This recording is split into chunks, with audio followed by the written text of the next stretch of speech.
하나님의 말씀은 구약성경 예레미야 3장 1절로 18절, 3장 1절로 18절의 말씀이 되겠습니다. 한 절씩 교독합니다.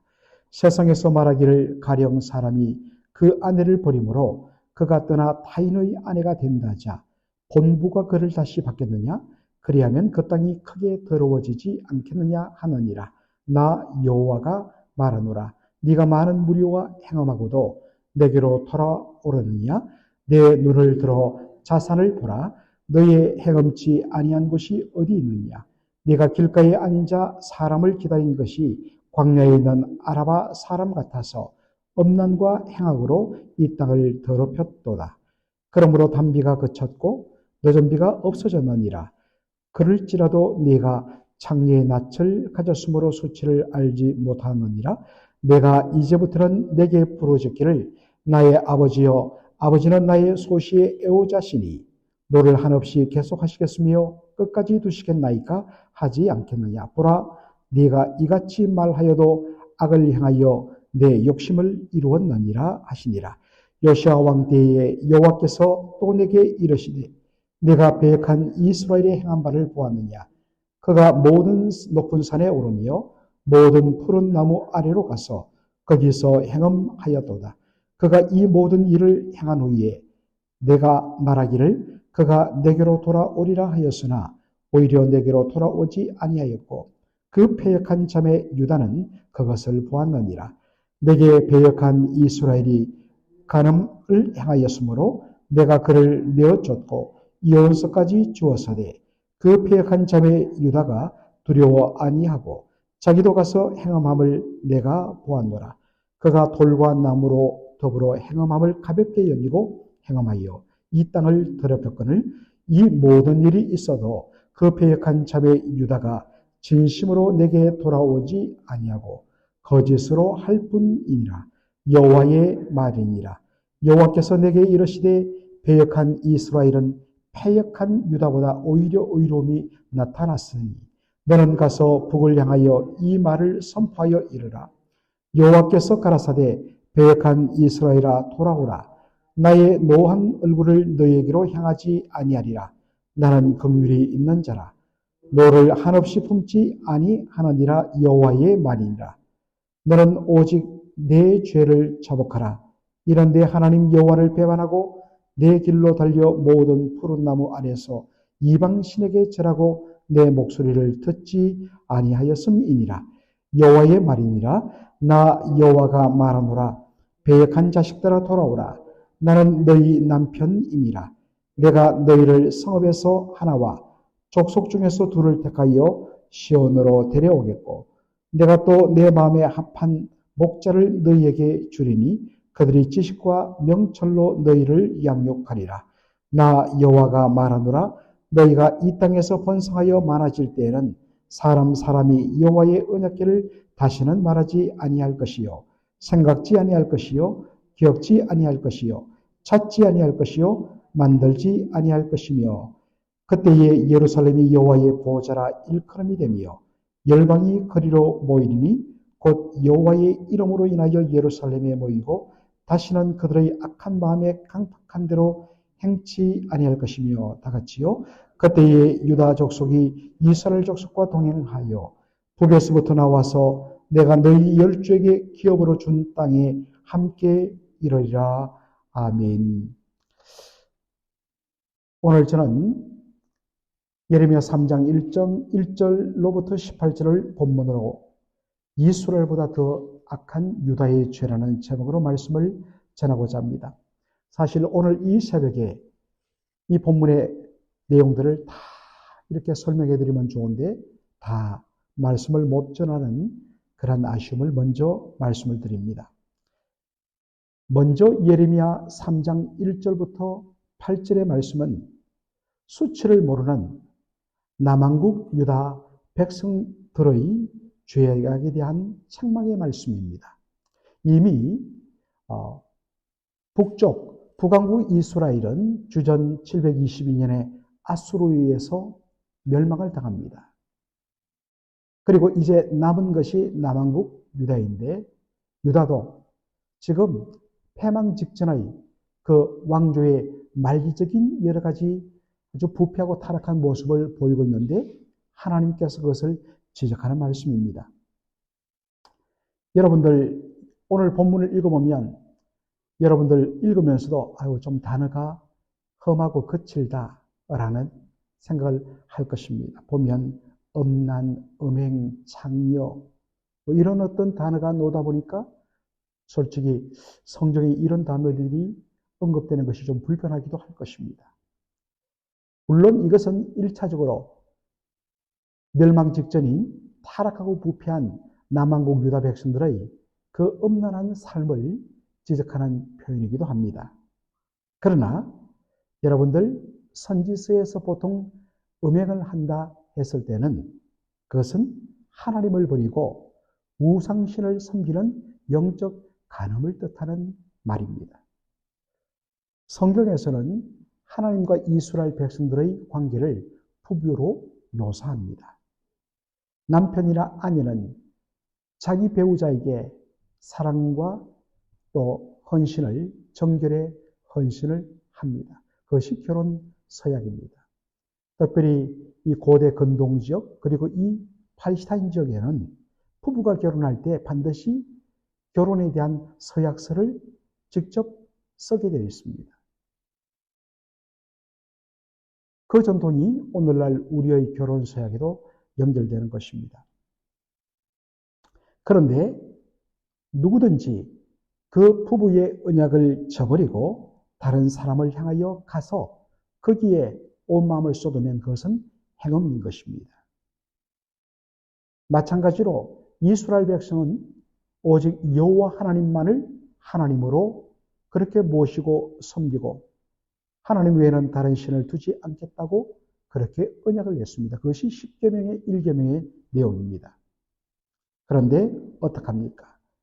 하나님을 저버리고 우상을 숭배합니다. 이것이 바로 영적인 간음인 것입니다. 그래서 예레미야 3장 2절 보면 헐벗은 산, 여기 이제 자산이란 한자 표현이 오는데 이 자산이란 것은 헐벗은 민둥산을 말합니다. 네가 행함하지 아니한 곳이 어디 있느냐?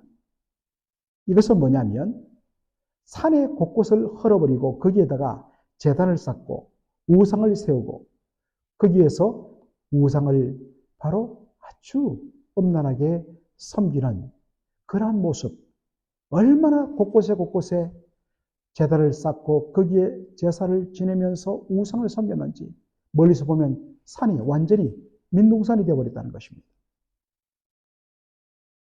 그 결과로 인하여서 하나님께서 이스라엘 백성들에게 내린 심판이 뭡니까? 바로 가뭄과 기근입니다. 3절 보니까 그 땅에 단비가 그쳤고 늦은 비가 없어졌다라고 말씀합니다. 이 가나안 땅, 팔레스타인 땅은 바로 이른 비와 늦은 비가 항상 언제나 내리는 곳입니다. 이른 비는 이제 새로운 씨앗을 파종하는 파종기인 11월 말부터 12월 초 이때가 되면 우기가 시작되어서 비가 내립니다. 그러면 그 비를 맞고 땅이 부드러워지면 바로 거기에다가 씨를 뿌리고 그 다음에 쟁기질을 해서 흙을 덮어 그 비 속에서 씨앗이 발아하여서 그렇게 자라도록 되어 있습니다. 그리고 또 한 번 비가 언제 많이 내리느냐? 바로 늦은 비, 3월달 이제 막 결실을 앞두고 있을 때 비가 내립니다. 이것을 늦은 비라 이야기합니다. 언제나 늦가을, 초, 겨울에 바로 이른 비가 내리고 그리고 결실기인 3월달에 늦은 비가 내려서 백성들이 풍요롭게 살게 되어 있는 땅입니다. 그런데 하나님께서 바로 이 기간에 비를 내리지 않으면 파종도 못하고 결실도 못하는 것입니다. 여러분, 왜 하나님께서 이 행음하는 이스라엘 백성들, 영적인 간음을 하는 우상 숭배하는 이스라엘 백성들에게 비를 내리지 않았을까요? 당시 이스라엘 백성들이 가장 극렬하게 섬기던 신이 성경에 보면 나오지만은 바알 신이었습니다. 그런데 바알이라고 이야기하면 반드시 짝으로 놓는 것이 아세라 여신입니다. 아세라와 바알은 항상 부부신이기 때문입니다. 그래서 그 부부의 신이 하늘에서 비를 내리고 바로 번영과 풍요와 다산의 축복을 준다 해서 그들이 열심을 다해서 바알을 섬겼습니다. 비의 신인 바알을 섬기면 우리는 먹고 사는데 지장이 없다.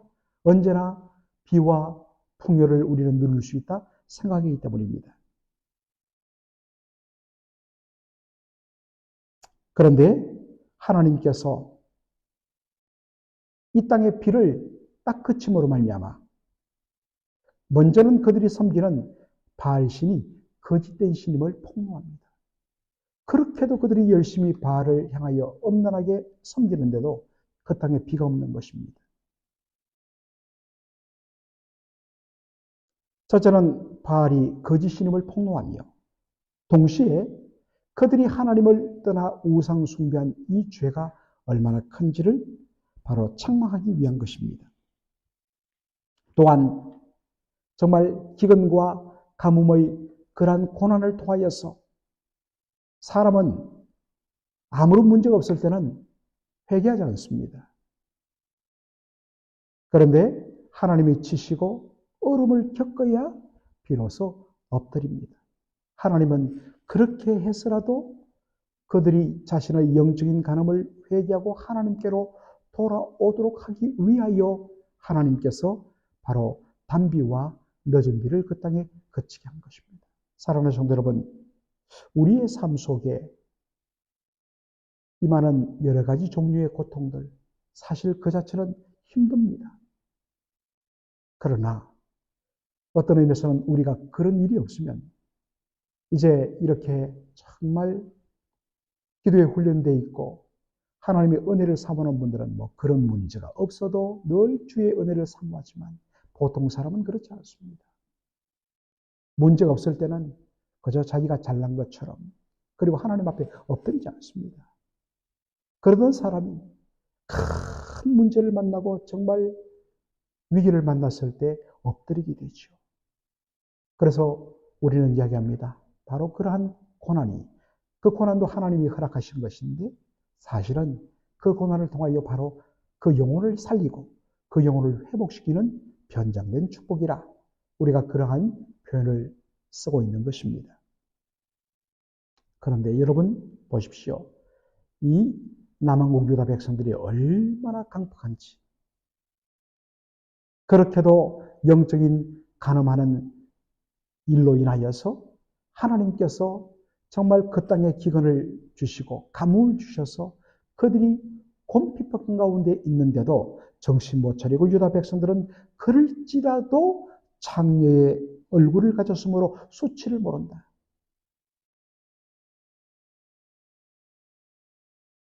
여러분 같으면 그렇게 못하죠.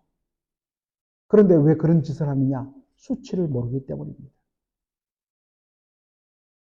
더 뻔뻔하게 영적인 간음, 행음, 곧 바알 숭배에 더 매달립니다. 이미 바알은 생명이 끝난 신입니다. 존재하지도 않는 신입니다. 비를 내려준다고 하는 그가 아무런 힘도 못 씁니다.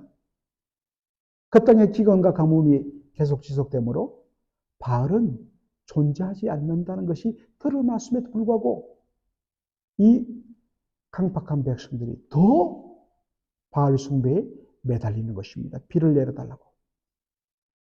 우리의 정성이 부족해서 바알이 지금 삐진 것이니까 더 정성을 보이면 바알이 우리에게 돌아와서 비를 내릴 것이라고. 얼마나 어리석습니까? 제일 어리석은 사람들이 뭐냐면 우리가 보기에는 영적으로 깨어있는 사람들, 말씀 가운데 기도 가운데 깨어있는 사람들은 보여요. 아, 저기 가면 망하는데, 저기 가면 복을 못 받는데, 불구덩이 속인데 우리는 보이는데 기어이 그리 가면 죽는다고 당기는데도 어떻습니까? 미친 듯이 그쪽으로 달려가는 거예요. 참 이런 영혼들을 보면 너무나 불쌍합니다. 그런데 영적으로 완전히 눈이 감긴 사람들이니까 분별 못하고 더더욱이나 더 심하게 죄악으로 달려간다. 여러분, 참 이 말씀에 우리가 다시 한 번 더 경종을 울림받습니다. 예레미야 3장 4절로 5절 보면 이 본문이 약간 혼동을 일으키게 만듭니다. 사실 선지서를 읽어보면 어려운 부분들을 우리가 종종 만나요. 왜냐하면 우리가 배경을 잘 몰라서 그렇습니다. 그래서 저와 같은 이 말씀의 사역자들이 필요한 것입니다. 자, 3장 4절로 5절을 보면 이렇게 말합니다. 네가 이제부터는 내게 부르짖기를 나의 아버지여, 아버지는 나의 소시의 애호자시오니 노를 한없이 계속하시겠으며 끝까지 두시겠나이까? 하지 않겠느냐? 보라, 네가 이같이 말하여도 악을 향하여 내 욕심을 이루었느니라 하시니라. 6절 보니까 요시야 왕 때에 여호와께서 또 내게 이러시되, 자, 여기까지 보아야 됩니다. 유다 백성들은 산에서 바알 숭배에 열심을 냈습니다. 그래서 높은 산, 작은 산 할 것 없이 푸른 나무 아래 바로 그들이 제단을 쌓고 우상을 세우고 엄란하게 바로 바알신을 섬겼다라고 되어 있습니다. 자, 그런데 여러분 보십시오. 열심히 바알 우상을 숭배하다가 그들이 안식일만 되면, 그리고 월삭, 매월 초하루만 되면, 그리고 각종 절기만 되면 어디로 가느냐면 여호와 하나님 성전이 있는 예루살렘으로 가서 하나님께 절기를 지키고 안식일을 지키고 월삭을 지키면서 그들이 하나님을 경배했다라는 것입니다. 그들이 성전에 올라가서는 하나님을 아버지라 불렀습니다. 그런데 여러분, 여기에 아버지란 말은 그 의미가, 히브리적인 의미가 남편이란 뜻이 됩니다. 그러므로 나의 남편이란 말로 여러분 바꾸어서 그렇게 써놓으시면 좋습니다.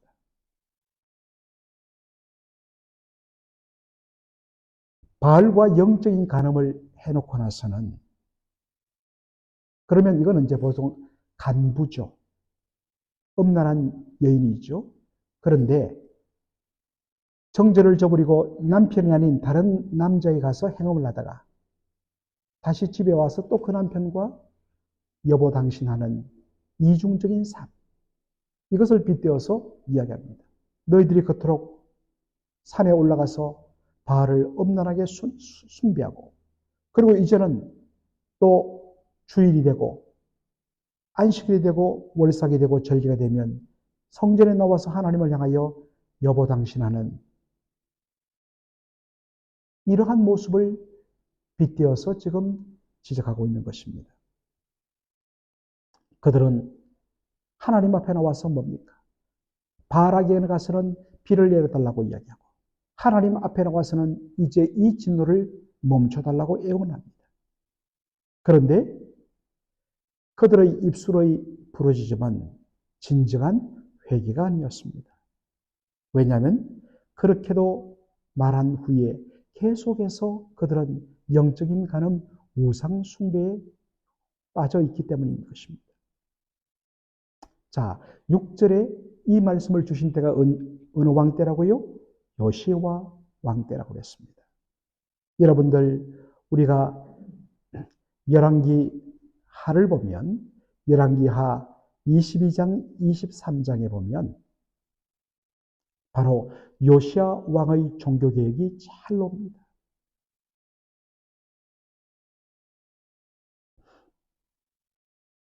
요시야 왕 때 종교개혁을 단행하여서 성전에서 발견한 율법책을 가지고 그 말씀을 따라 모든 땅의 우상들을 제거하고 백성들을 불러 다 모아서 그 율법책을 읽어주면서 다시 우리가 하나님과 언약을 갱신하고 하나님 백성답게 살자, 다 아멘했습니다. 이제 다 된 줄 알았어요. 세상이 뒤집어진 줄 알았습니다. 그런데 말이죠, 외형적인 종교개혁은 진행되었습니다. 그러나 오늘 이 본문의 배경이 바로 그 요시야 왕 때를 가리키고 있습니다. 여전히 그들의 마음과 그들의 속은 우상숭배로 가득했다는 것입니다. 그 결과 어떻게 됩니까? 요시야 왕 31년의 요시야 왕이 죽자 그 아들 요아스로부터 시작해서 그의 아들들 요야김, 그의 손자 요야긴, 그리고 마지막 왕인 다시 요야긴의 바로 삼촌이었던 시드기야까지 정말 남왕국 유다의 처참한 말기적인 모습이 다시 그대로 드러난 것입니다. 오히려 우상숭배가 요시야 왕이 다 없앴는데도 불구하고 더 극심하게 바알 숭배와 우상 숭배에 빠져버린 것입니다. 여러분, 정말 철두철미하게 심령으로부터 더러운 것들을 제거하고 온전히 하나님 앞으로 돌아가지 않는 겉모습만 잠시 반짝 소용이 없습니다. 내 속사람이 주의 은혜 가운데 뒤집어지고 바꿔지지 않으면 겉모습만 흉내내는 것은 소용이 없습니다. 오늘 본문에 보니까 남왕국 유다의 죄를 극렬하게 지적하고 있습니다. 그것은 북왕국 이스라엘의 그 사마리아의 죄악보다 더 크다라고 이야기합니다. 북왕국 이스라엘도 우상 숭배 때문에 그들이 아수르에 의해서 주전 722년에 멸망하고 아수르 곳곳으로 비참하게 끌려갔습니다. 하나님께서 이것을 가늠한 여인에게 이혼서를 내주고 바로 친정으로 내쫓는 그 당시 풍습에 근거하여서 빗대어 설명합니다. 하나님을 저버리고 우상을 숭배하는 바로 영적인 가늠이 너무나 극심했기 때문에 하나님께서 마치 음란한 여인에게 남편이 이혼서를 그 당시에는 이제 이혼서를 주어서 이혼하게 되어 있는데 이혼서를 건네주며 당신은 이제 내 아내랍니다. 그렇게 했던 것처럼 하나님께서 너는 내 백성 아니다 하면서 아수르에게 맡겨서 멸망시켜버립니다. 이것을 누가 봤느냐? 남쪽에 있는 남왕국 유다가 보았습니다. 그러면 그것을 보면서 정신 차리고 회개하며 하나님께로 돌아가는데 열심히 내야 합니다. 그런데 어떻게 생각했냐면 아이고야 우리가 힘이 약해서 무너졌구나. 그래서 어떡합니까? 아수르가 내려오니까 남쪽에 있는 애굽에 가서 의지하면서 애굽의 내부를 바치면서 하나님을 의지하지 않습니다. 그리고 그것을 보았으면서도 더 극심하게 우상 숭배를 합니다. 그래서 말씀합니다. 바로 남왕국 유다의 죄가 북왕국 이스라엘보다 더 크다라고 말합니다. 옆에서 그러한 일이 일어나면 그것을 경계로 삼아서 이제는 정신 차리고 내가 하나님의 백성답게 살아야겠다. 두렵고 떨림으로 주님 앞에 엎드려야 되는 게 마찬가지인데 참 우리 인간은 얼마나 간사한지 그것이 나에게 닥치지 않으면 그것을 보고도 정신 못 차리고 저 사람은 나보다 더 나빠서 저런 일 당하는 거야. 그렇지 않습니다. 오히려 말합니다. 북왕국 이스라엘이 너희 남왕국 유다보다 더 의롭다고 이야기합니다. 다른 거 볼 거 없습니다. 이제는 내가 하나님 앞에서 만나야 하고 하나님 앞에 서야 할 때입니다. 그리고 돌이키고 결단해야 할 것입니다. 오늘도 정말 하나님과 우리의 사이를 부부관계라 했을 때 내가 내 사랑하는 하나님에 대하여서 얼마나 영적인 신부로서의 그 모습을 갖추며 정결한 그리스도의 신부로서 서 있는지를 확인하고 살피고 순결과 정직과 사랑을 온전히 우리 주님께 올려드리는 저와 여러분이 되기를 주의 이름으로 축원합니다. 아멘. 살아계신 우리 아버지 하나님, 은혜와 사랑을 감사드립니다. 참 아버지 하나님, 너무나 적나라하게 당시 이스라엘 백성, 남한국 유다 백성들의 죄악을 지적하시면서 이것이 오늘날 우리의 모습이기도 한 것을 발견케 하여 주시니 부끄럽고도 또한 감사를 드립니다. 아버지 하나님, 속사람은 변하지 않은 채 겉모습만 하나님을 사랑하며 하나님께로 돌아간다고 하는 우리의 모습은 아닌지, 오 주님, 우리의 중심부터 회개하며 중심부터 다시 하나님께로 돌아가는 저희들의 삶이 되게 하여 주시옵소서. 오늘도 주 예수의 이름으로 구하는 모든 기도 가운데 힘있게 하여 주시고 응답하여 주실 줄로 믿고 예수님의 이름으로 기도하옵나이다. 아멘.